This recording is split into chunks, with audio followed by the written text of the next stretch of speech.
which the authors make only a few changes in parameters. இந்த வேல்யூஸ்ல மட்டும் தான் authors change பண்ணியிருப்பாங்க கண்டுபிடிச்சவங்க. Time, date, distribution of blocks, number of coins.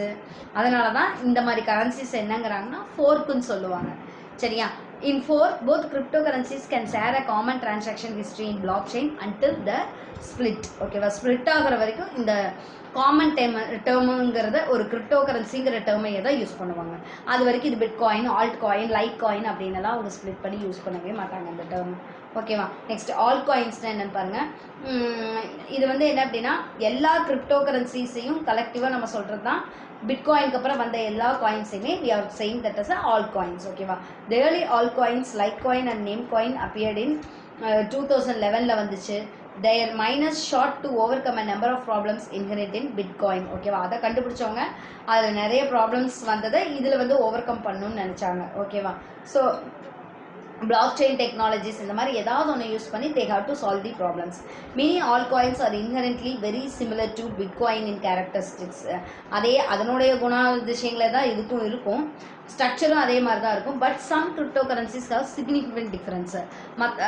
சில இதுக்கு வந்து சில மாற்றங்கள் வந்து இருக்கலாம் அப்படிங்கிறாங்க. about 400 altcoins were considered as dead. ஓகேவா? நிறைய altcoins மறைஞ்சே போச்சு, ஏன்னா அதனுடைய வேல்யூ எல்லாமே ஜீரோவாக ஆயிடுச்சு இன்னைக்கு. ஓகேவா? until July 2013 the software of all cryptocurrencies except Ripple was based on the open source code of the Bitcoin system. ஓகேவா? ரிப்பிளுங்கிறது ஓப்பன் சோர்ஸ் கோடு. எதுக்குன்னா பிட்காயின் சிஸ்டத்துக்கு யூஸ் பண்ணுற ஒரு open source code. Since July 2013 cryptocoin platforms began to appear to support the various infrastructures like stock trading. ஓகேவா? 2013 ஜூலைலேருந்து மறுபடியும் ட்ரேடிங்கெல்லாம் use பண்ண ஆரம்பிச்சிட்டாங்க. Shops, instant messages இதுக்கெல்லாமே use பண்ணாங்க. கிரிப்டோ பிளாட்ஃபார்ம்ஸ் எல்லாம் என்ன யூஸ் பண்ணுறாங்கன்னா BitShares, Mastercoin, NXT இந்த மாதிரி நிறைய இது யூஸ் பண்ணுறாங்க. 2014ல் அதாவது second generation of cryptocurrency வந்ததுக்கப்புறம் என்னென்னு யூஸ் பண்ணுறாங்கன்னா Monero, Ethereum and NXT. These crypto coins have advanced features such as hidden address and smart contracts. ஓகேவா? அதாவது என்ன அப்படின்னா அட்ரஸ் மறைச்சு வச்சுக்கலாம், ஸ்மார்ட் கான்ட்ராக்ட்ஸ், இதான கான்ட்ராக்ட்ஸு. ஓகேவா? ஸோ இது எல்லாமே இதில் நம்ம இது பண்ணிக்கலாம். ஓகேவா?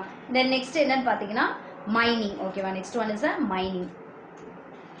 So listen, mining, the cryptocurrency units are created by the solution of cryptographic task. ஓகேவா? அப்போ கிரிப்டோகிராஃபிக் டாஸ்க்லேருந்து வந்த சொல்யூஷன் தான் யார்? cryptocurrency units. இதுதான் என்னங்கிறாங்க? மைனிங்கிறாங்க. the miners not only generate new monitor units but also initiate new transaction. ஓகேவா? இவங்க வந்து புது இதை மட்டும்தான் இது பண்ண மாட்டாங்க, நியூ டிரான்சாக்ஷன்ஸையும் வந்து பிளாக் செயினில் இது பண்ணுவாங்க அப்படிங்கிறாங்க. அந்த மாதிரி பண்ணாங்க அப்படின்னா அவங்களுக்கு வந்து கண்டிப்பாக they will receive a new bitcoins. கண்டுபிடிக்கிறவங்களுக்கு பிட்காயின்ஸை அவார்ட் பண்ணுவாங்க. ஓகேவா? இப்போ ஒன்றும் இல்லை, இதில் பாருங்கள், ஒரு ட்ரேடை வச்சு நம்ம ஒரு பிளாக் செயின்ங்கிறாங்கல்ல அப்படின்னா என்ன? இப்போ இங்கே பாருங்கள், டூ யூ நோல the process of mining is extremely electrical energy consumptive. ஓகேவா? மைனிங்கிறது எனர்ஜியை சேவ் பண்ணுறதுக்காக use பண்ணுறதான். while the whole Singapore nation consumes 48.59 TWh electrical energy, the computers used to mine cryptocurrencies around the world to consume approximately same energy. New cryptocurrencies are being created all the time. ஓகேவா? அதாவது energy கன்ஸ்ட்ரக்ஷனுக்காக தான் இது எல்லாமே அவங்க என்ன பண்ணுறாங்க? Use பண்ணுறாங்க. ஓகேவா? in terms of trade, the creation of cryptocurrencies may be related to the ICO, initial coin offer. ஓகேவா? procedure. So that is the initial coin offer aimed at gathering the initial capital necessary for the further development of the system. ஓகேவா? அந்த சிஸ்டம்னுடைய டெவலப்மெண்ட்டுக்கு we have to offer some things. So the initial value of the cryptographic currency is just the cost of the consumed electricity. ஓகேவா? அந்த எலக்ட்ரிசிட்டிக்கு எவ்வளோ charge ஆச்சோ அந்த இதுதான் வந்து இதுக்கு அந்த இனிஷியல் வேல்யூ அந்த கரன்சிக்கு கொடுத்துருக்காங்க. The secondary value is determined by the demand of the cryptocurrency. அந்த கிரிப்டோ கரன்சியில் எவ்வளோ டிமாண்ட் வருதோ அதுக்கு அடுத்த கிரேடில் அந்த செகண்டரி வேல்யூவை அவங்க வைக்கிறாங்க. புரியுதா? ஸோ பாருங்கள், இப்போ ஒன்றும் இல்லை, பையர் வந்து என்ன பண்ணுறாங்க? ஒரு டிரான்சாக்ஷன் இதாகுது, பிளாக் பண்ணுறாங்க. அந்த ஹேஷிங்கிற ஒரு அல்காரிதம் யூஸ் பண்ணி என்ன பண்ணுது? அந்த டேட்டா பேஸ்க்குள்ளே பாருங்கள், பையர் கிரியேட்ஸ் அ டிரான்சாக்ஷன், ஒரு பிளாக்கை வந்து கிரியேட் பண்ணுறாரு. சரியா? ஒரு மெத்தட், ஒரு மாடியூலை வந்து கிரியேட் பண்ணுறாரு. கிரிப்டோகிராஃபிக் ஹேஷிங்கிற அல்காரிதம் வழியாக அந்த டிரான்சாக்ஷன் வந்து என்ன ஆகுது? செக் பண்ணுறாங்க. சரியா? அந்த பிளாக் செயின்குள்ளே அந்த டிரான்சாக்ஷன் கமிட் ஆகி மைனர்ஸ் என்ன பண்ணுறாங்க, அதுக்கான ரிவார்டு வந்து அவங்களுக்கு கிடைக்குது. தட் மீன்ஸ் பிட் காயின்ஸோ இல்லை ஆல் காயின்ஸோ ஏதோ ஒரு ரிவார்டு அவங்களுக்கு கிடைக்குது. கிடைச்சிது அப்படின்னா அந்த செல்லர் பாருங்கள், இதெல்லாம் கிடைச்சதுக்கப்புறம் தான் லாஸ்ட்டாக த seller will receive the transaction. ஓகேவா? செல்லர் வந்து என்ன ஆகுறாங்க, டிரான்சாக்ஷனை ரிசீவ் பண்ணுறாங்க. அப்போ பையர் வந்து இந்த மாதிரி வந்து ஏதாவது ஒன்று வாங்கினா தான் இந்த கரன்சி எல்லாமே இந்த மாதிரி என்ன ஆகும், ஏதாவது techniques hash code algorithms use பண்ணி செக் பண்ணி the transaction will be in fall in success. ஓகேவா? அடுத்து பிளாக் செயினா என்னன்னு பார்த்துடலாம். லெசன் பண்ணுங்கள்.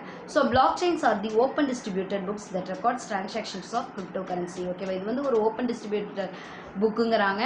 ஓகேவா? கிரிப்டோ கரன்சியில் என்னென்ன டிரான்சாக்ஷன் நடக்குதோ ஒரு 2 பார்ட்டிஸ்க்குள்ளே எஃபிஷியண்ட்டாக இருக்கட்டும், எப்படி இன்எஃபிஷியண்ட்டாக இருக்கட்டும், அது எல்லாத்தையும் ரெக்கார்ட் பண்ணுறது தான் இந்த பிளாக் செயினோட ஒர்க்கு. சரியா? So it is a continuously growing list of records called blocks. ஓகேவா? So which are linked to each other and protected using encrypting algorithm. ஓகேவா? கண்டினியூஸாக க்ரோ ஆகிட்டே இருக்கும். இதில் வந்து எல்லாரும் பை பண்ணிகிட்டே இருப்பாங்க, செல் பண்ணிக்கிட்டே இருப்பாங்க. ஓகேவா? ஸோ இது வந்து கண்டினியூஸாக நடந்துக்கிட்டே தான் இருக்கும். ஆனால் அந்த என்கிரிப்ஷன் அல்காரிதம் யூஸ் பண்ணிட்டு என்ன பண்ணிகிட்டே இருப்பாங்க, they will check. ஓகேவா? So each block typically contain a hash pointer. ஒவ்வொன்றுக்கு ஹேஷ் பாயிண்டர் இருக்கும்.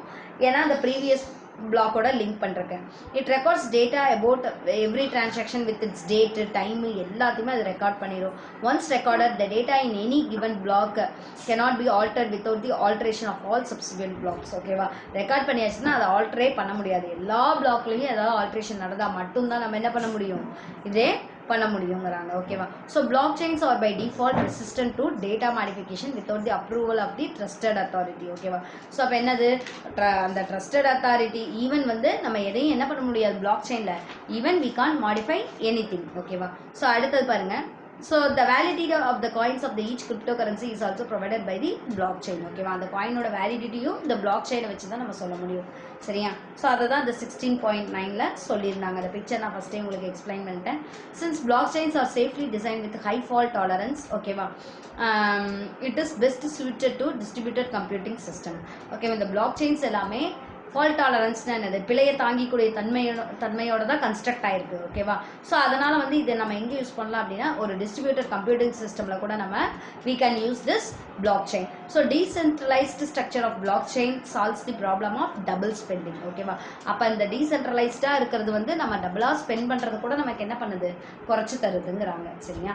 Next, so these are the topics we have covered in our electronic cash payment system. ஓகேவா? Cash payment சிஸ்டமில் crypto currency, bitcoin, mining, block chain. ஓகேவா? இந்த things எல்லாமே இருக்குது. Next பாருங்கள், electronic வேலட்ஸ்னால் என்னது. இட் இஸ் நத்திங் பட் சிம்பிளாக சொல்லணும்னா எலக்ட்ரானிக் பர்சஸ். ஓகேவா? பர்சஸ்ம்பாங்க. சரியா? எலக்ட்ரானிக் டிரான்சாக்ஷன் வந்து குயிக்காக செக்யூராக பண்ணுறக்கு, இன்டர்நெட் மூலமாக பண்ணுறக்கு, இல்லை ஸ்மார்ட் ஃபோன்ஸ், லேப்டாப்ஸ், கம்ப்யூட்டர்ஸ் மூலமாக பண்ணுறக்கு we are using this e-wallets. ஓகேவா? So the electronic wallet function almost the same as a physical wallet in term that it holds our money. ஒரு ஃபிசிக்கல் வேலட் மாதிரி தான். Physical வேலட்னா நம்ம purse மாதிரி தான். சரியா? அதுக்குள்ளே நம்ம எப்படி மணியை வச்சுக்கிட்டு தானே வெளியே போகிறோம். ஸோ அதே மாதிரி தான் இதுவும். ஓகேவா? So electronic wallet were first recognised as a method for storing money in electronic form. மணியை ஒரு எலக்ட்ரானிக் ஃபார்மாக ஸ்டோர் பண்ணுறது. இப்போ பர்ஸ்குள்ளே போடுறோம் அப்படின்னா அது ஃபிசிக்கலாக நம்ம ஸ்டோர் பண்ணுறது. ஓகேவா? And become popular because it provides a convenient way for online shopping. ஓகேவா? எல்லா மெத்தடை விட இது ரொம்ப ரொம்ப கன்வீனியண்ட்டாக இருக்கும். வேலண்ட்டுங்கிற மெத்தட் யூஸ் பண்ணி ஷாப் பண்ணுறது.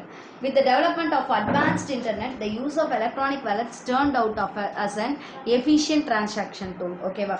அதாவது என்ன அப்படின்னா இன்னைக்கு எல்லாம் அட்வான்ஸ்ட் இன்டர்நெட் வந்தாலும் இந்த எலக்ட்ரானிக் வேலட் வந்து ரொம்ப ஒரு எஃபிஷியன்ட் டிரான்சாக்ஷன் டூலாகவே நமக்கு மாறிடுச்சு. ஓகேவா? நெக்ஸ்ட் என்னன்னு பார்த்தீங்கன்னா this is evidenced by the many e-commerce websites that use electronic wallets as a transaction tool. ஓகேவா? எலக்ட்ரானிக் வேலட்ஸ் transaction tools நிறைய e-commerce websites யூஸ் பண்ணுறாங்க.